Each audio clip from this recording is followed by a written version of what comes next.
welcome to Convo Fango. Today we are joined by the creator of Adult Swim's Yule Log, Casper Kelly. Hello, it's so great to be here. Welcome, the very deranged Casper Kelly.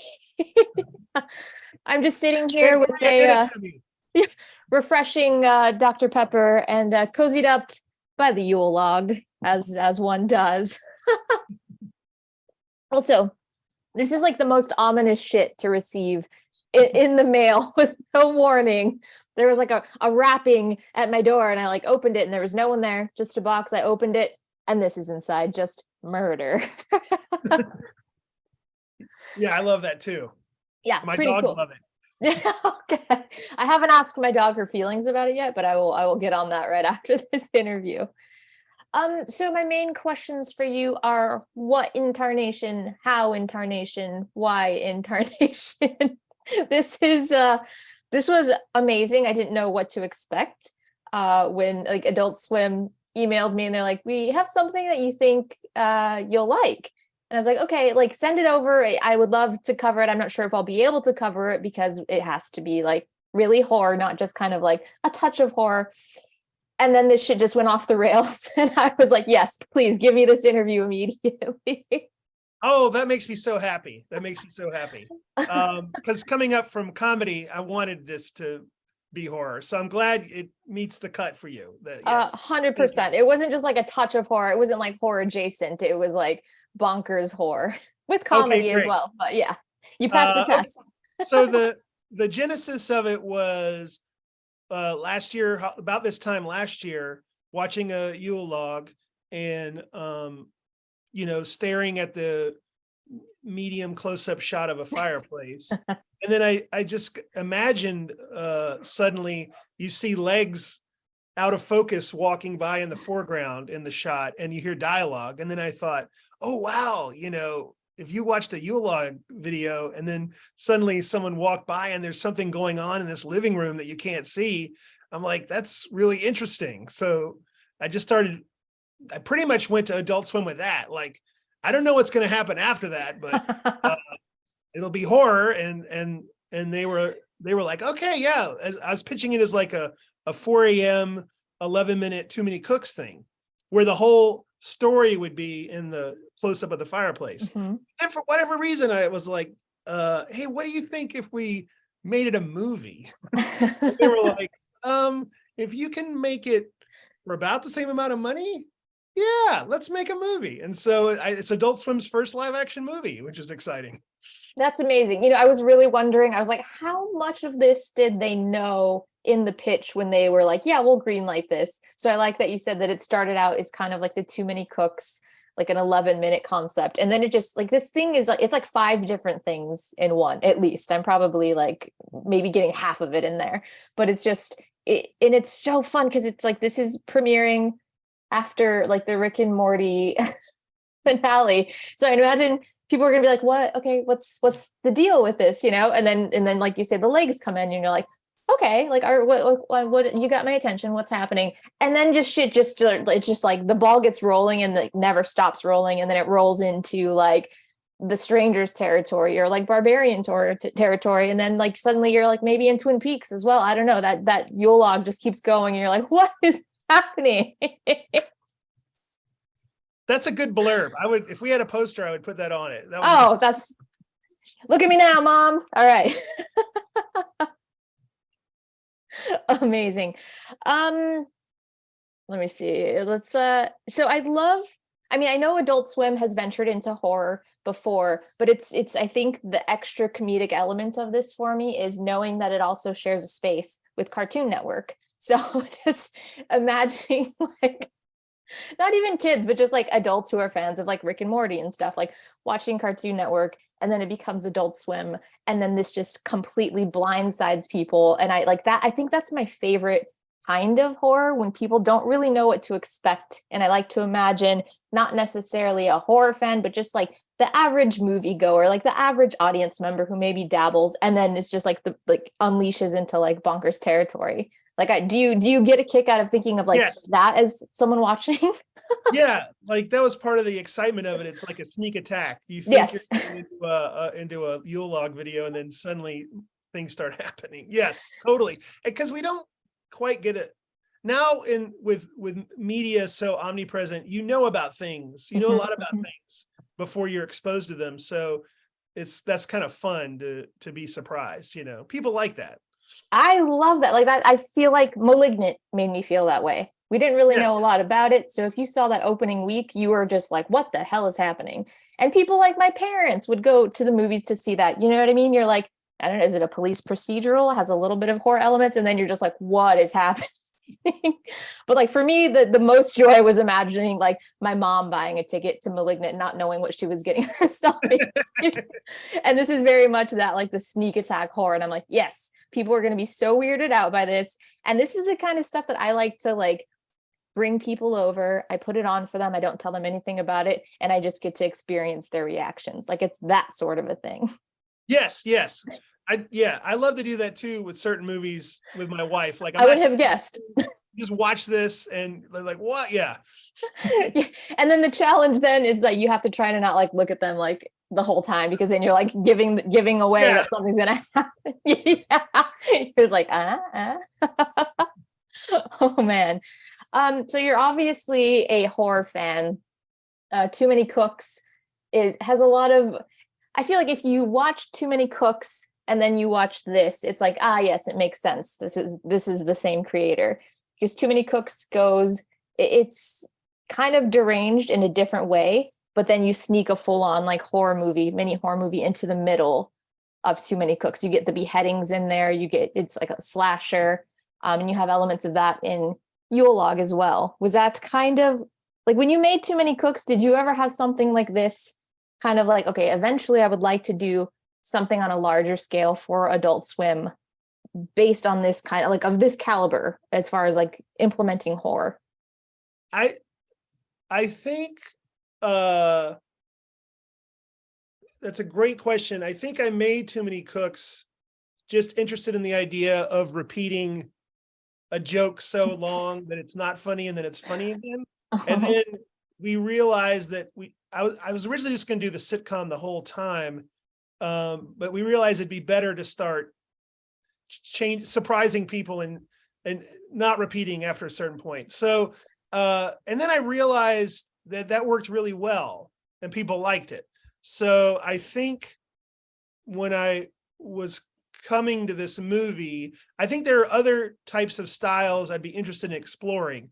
But I thought for my first movie, it would make sense to build on that of like what would a Too Many Cooks movie feel like, and not necessarily the sitcom aspect, which I didn't know if I didn't think I wanted to do that again, but the layering of genres and things I thought would be fun to try to do. So yes, that was partly conscious. It very much feels like that. Like, what's that? And partly just fear of like, oh, do I have enough in here to be entertaining? I better add this other thing too. Yes. Well, that was also an interesting thing about it, because I'm like, okay, like I get this concept.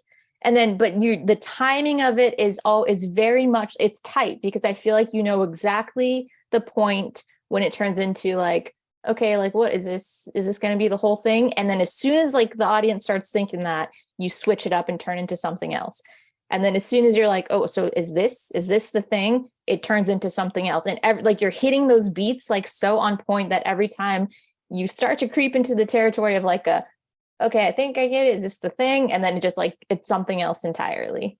You never really quite catch your footing. That makes me very happy. That's what I want, because that's so fun in a movie rather than, okay, I know where this is going. Right. Like the third act, okay, they're going to save the world, whatever. So that makes me happy that you're saying that. You're music to my ears. Thank you. Yeah, no one's going to know what is coming on this. No one's going to, there's nothing to grasp at any time. You're like constantly pulling the rug out from under people. There's really fun gore. There's like heads being bashed in and exploded and things like that. Also, how much, like, do you ever think like, are they going to let me get away with this? Or do you have to kind of scale back on any of the gore, or is it kind of just a free for all? I think the gore they were open to. Yeah, they let us do it. And which was thrilling. Yeah. And then I was like, can I have a little nudity? And they were like, okay, we haven't done that. I was like, I mean, why? I'm making a movie now, you know, it's not a TV show. So maybe I'll try that too. So That's like a kid seeing how much they can get away with. yes, Okay, yes. gore, yeah, okay, this head is okay. Okay, a small bit of nudity, maybe, yes. Yes, you got me. That's I'm a kid. I'm a kid. You got it. I mean, same. That's why I was able to be like, I'm like, I know how I would ask for that, like throwing it in there. Also some nudity, yes, okay. So I know that you're a horror fan. Do you have any favorite holiday horror movies? Oh, I just got asked this and I totally blanked. And I mean, I guess Silent Night, Deadly Night. I'm excited about Violent Night coming up. Mhm. I couldn't remember if The Invitation is a Christmas movie or not. I love that movie. You know that movie? It's sort of Yeah, yeah, is it Thanksgiving or is it just a yeah, dinner party with no it holiday might attached? be. Yes, I might have added Christmas to it. But, The holiday, the celebration in that one is please join our cult. That's what yes. the Uh, what's yours? Tell me yours, because uh that'll remind me. I really like Anna and the Apocalypse. I'm a champion of that one. Have you seen I've that? not seen that. I've Oh not my seen. God, write that down. Get a All right, pen. I am writing it down. Okay, Anna and the Apocalypse. And then there's this French movie called Deadly Games, aka Dial Code Santa Claus. And I'm not going to try and say the French name of it. Something Père Noël. I've seen Funny Games. I have not seen Funny Deadly. Game. A little bit similar. You would be surprised. It's Oh like wow! it's like Funny Games meets Home Alone, but with And the killer Santa. oh wow! Yes, Sign up. That's where I got you. everything that you just said. Yes. Yeah, way to I bury mean, the lead and a killer Santa. and then Anna and the Apocalypse. All right. Yes. I just based on what I know about you and the stuff that you create, I think you would be into these. Yeah. Do you have any I don't know if you'll have an answer for this one. Is there any like underappreciated holiday horror movie that you think people should watch more? I don't think let me try to. I can't think of one. I was going to try. Forgive me. My brain is mush. Then I was going to go. Well, I'll give you an underappreciated horror movie, but I think they're all appreciated. The ones I like. I love Creep, but people know about Creep. So It doesn't have to be the one that no one's heard of, but I mean, like I think it is kind of underappreciated. I like, yeah, because that's a movie about boundaries of like not letting I'm going to tell you I don't know why I'm going to tell you this. You can cut it out, but it's a movie about boundaries of like letting people take advantage of you in a way. Like you don't have, you're not able, they're towing the line just enough that you don't go, hey, fuck you and get out of my life. You know what I mean? Right. That's the horror of it. And when I don't know why I'm telling you this. I was in therapy, and I guess I'm not great with boundaries. People want something, I try to please them. And the therapist was like, you don't really have boundaries. And I said, I don't even know what you mean by boundaries. And she goes, exactly. Oh, God. So that one speaks to your soul. Yeah. So, yeah. I was like, I don't understand what you mean by boundaries. Can I have the origin of the word, please? An alternate definition. No, I kind of love that though, because that kind of stuff is I think is the scariest kind of horror movies for me, is when it's like they're not doing anything so outlandish that you're like, wow, fuck you, I'm running away. It's just like just awkward enough to where it's like I feel uncomfortable, but I also don't want to be rude. So yes. And then you get into a horrible situation. Yes. That shit's scary because it's realistic, or I guess it's realistic for us. I don't know if it's realistic for everyone else watching it. People with boundaries maybe would be out of there in the first 5 minutes. Meanwhile, we're like, being tied up and like roasted like a pig and being like, this is fine. And in fact, without saying too much, I'm writing a movie now that has that feeling, but then it gets terrible like in the first 20 minutes. And I just was like, no, I think we can milk this longer. I think you've got to go like 35 minutes, of afraid to be rude. You know what I mean? Because that's so Yeah. delicious. Where you're like, yeah. So Yeah. That's not the best because it's like, are you nefarious or are you maybe just a little awkward, you know? Yes. Also, I know our fans are going to be super fucking excited. You did the wild cheddar goblin sequence in Mandy. That was you. Yes. Yes, there he is, right there. The goblin, Sir Goblin. Sir Goblin. Yes. He's not even covered in cheddar though. He didn't have lunch yet today. No, we cleaned him up. Yeah. That's awesome. Cleaned like, up for this interview. He did. I told him he's going to be on Fangoria, and he cleaned up. And he was like, "Oh, all right." See, but I would have rather like extra cheddar him up. Yes, you're right. That's what next time for my next movie next year, we'll do that. Yes. We'll give you an Easter egg, a cheddar goblin Easter egg. Okay. In this movie is the brand of pimento cheese, which is very brief. It's almost exactly the same as the brand of cheddar goblin cheese. Legally, it couldn't be the exact same. It's very similar. Okay, I like the asterisk. It's like not exactly the same. It's very similar. Well, it's a nod. If I could have made it the same, I would have. Nice. Okay, it's like a nod and a wink and a finger pistol. It's not an exact yeah. Yes, all three of those. Yes. All combined. It's a yeah. That's the name of my production company now. Nod, wink, finger pistol. There you go. I will cover all of it, even if it's not horror. I'm like, I'm sorry, I've got to cover everything that this man does. Also, two of my favorite things are the "This is fine" meme and Dr. Pepper. And oh wow! You somehow combine them. You somehow combine them into one thing, and I was like, "Oh, what am I tripping right now? Like, is this real? Is this real life? Is this happening? Because this is way too like specific, like that it would just be combining these things together." We're the same on that way. Yes, I agree. And in fact, when you were drinking Dr. Pepper, I'm like, man, we should have made some nurse nutmegs to hand out. Oh my gosh, please. Yes. Please send me a case of nurse nutmeg. And I will sip that with my murderous Yule log. Is there anything else that you would like to share with us about this? I don't think so. I hope people enjoy it. We did it very fast, but we worked very hard on it, and I gave it all I could. So hope you like it. What is very fast? I'm curious how long. Oh yeah. I should know this exactly, but maybe 6 months. Like, okay. Shot it probably in the summer, and we didn't have enough time for one editor to edit it. We had to have 6 editors editing different sections because we had to get it done and start doing effects and everything. So it was very fast. I had way more time on Too Many Cooks than this movie. Your 11-minute Too Many Cooks, yeah. You had more time than the feature. Okay. What killed me was it's seasonal, and they wanted it to air this year, not next year. If it's not seasonal, I would have had more time. But because of that, it killed me. Yes. But I'm happy. It was fun maybe it was fun. I didn't have a time to second guess myself. I just had to go.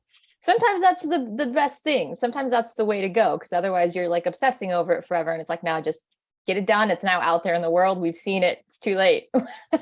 Yeah, that's me 1,000%. Yeah. Yes. This is going to be on people's like favorite holiday horror lists, I think. I think this is gonna be a yearly watch. It's gonna be one that like it's gonna be like The Ring, where people like show it to their friends and it gets like passed along and it starts like trickling through. Yeah. Oh, that makes me so happy. I hope that's true. Thank you so much. That really makes my day. Okay. Yeah, it's so weird in the best way. When I say that, it's like I could not give you a bigger compliment. No, I feel it. That's great. So the edited version, I don't know what that looks like. It's going to be on Adult Swim. And then the unedited, the uncensored version is going to be on HBO Max December 12th. Yes. And then also, if people don't have HBO Max, there's ways they can buy it digitally if they want to do that. And there's an ending song in the end credits with Puddles the Clown we made, and I composed by the composer of the Too Many Cooks theme, and that's going to be on Spotify and available too. and yeah, I would love for it to be on Blu-ray one day, or so we'll see. But yes, That would be fun with like special features and stuff. I like live for that. yes, I would love to do that. Yes, amazing. Too Many Cooks theme song, love it, hate it. A love-hate relationship with that. I get angry with you when I'm listening to it because I'm like, it's never going to leave my head, and maybe it's like possessing me or something. I don't know. I just read that Rolling Stone did the top 100 TV theme songs, and it was number 10. Too Many Cooks was Whoa. it was over Cheers. It was over All in the Family. I mean, I'll take it. I was like, but you're crazy, but I'll take it. But yeah, that was very flattering. Holy shit. Yeah, congratulations. That's like a big deal. Oh yeah, it was huge. That's something my mom can get. I was like, Yeah. Mom, look at this. Yeah. I'm taking this to my bridge. Look, Mom. How can you print this out? I got to show this to people at bridge. Amazing. I love that so much. All right, Casper, thank you so much for making this wonderfully weird holiday romp. I'm very excited. I can't say anything about it, and I'm waiting for people to see it so I can be like, please talk to me about this very weird thing that I just saw.